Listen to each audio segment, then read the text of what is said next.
Hi guys, I'm back with another pandemic education video to relax you guys about COVID. I want to talk to you guys about why um, it's unlikely that you will see an actual real devastating pandemic in your lifetimes because of a golden rule of biology, evolutionary fitness. So to put it quite simply, um, viruses obey, with few exceptions, a rule.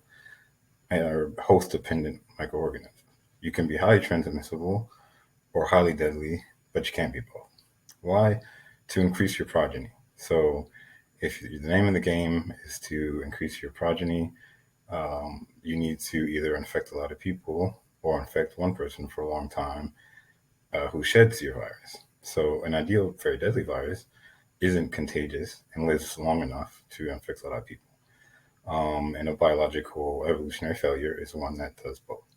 So, two pandemics that were really devastating: the Black Pit plagues, which I feel like the media has a fever dream over living through something like that, were really due to humans. The pathogens weren't very transmissible at all, but we were just really bad at getting rid of waste.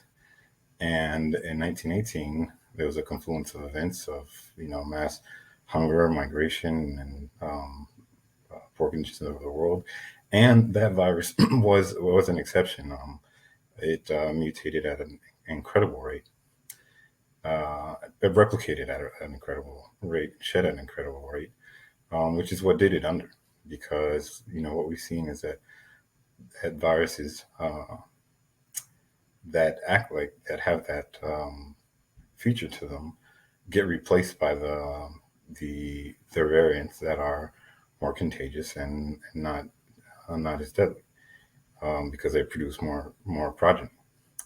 Which is how pandemics have basically gone since. So, if you look at the other pandemics, when I feel like the media wants this Kevin Costner type world-ending thing, and the all the little scares and the SARS scares, happen to viruses that are too deadly.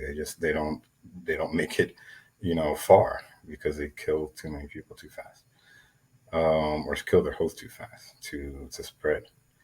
And there's been a whole lot of other little the epidemics that start off kind of deadly and then end up becoming epidemic because of this type of evolutionary self-correction. And it's interesting that coronavirus has there's a reason why it wasn't on people's watch list, and it's because it's one of the few viruses that has a gene correcting mechanism. Which viruses, their advantage is that they just make copies of themselves. Most won't work, but they just make so many that they can and recombine and make new variants of themselves.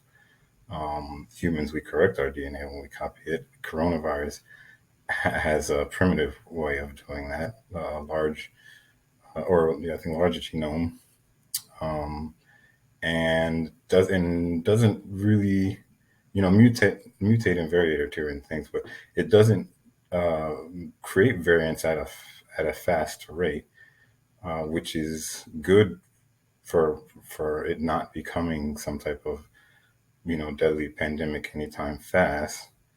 Makes it kind of a fluke, but not, because it wasn't really that deadly in terms of life loss years.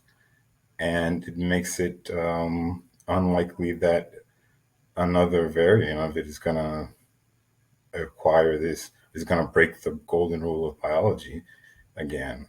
So I would ask, what are we worried about, and where's the proof that given all the data we have about pandemics, how they behave, viral mutations, the very low constant rate of that. Number one, that mutations or variants aren't a good thing. With vaccines are good against, or better against, lowly transmittable deadly viruses. It's kind of a business for viruses that mutate a lot, and the thing with viruses that mutate a lot is that they're also going around giving people natural immunity until their immunity starts waning, and that's when they need a vaccine. And unfortunately, there's not enough questioning about that as a strategy and how smart that was. There's a lot more science to be taught and to contemplate about this. I think when they want to talk about strategy of the pandemic, which was kind of idiotic in my opinion. But just guys remember that golden rule of biology.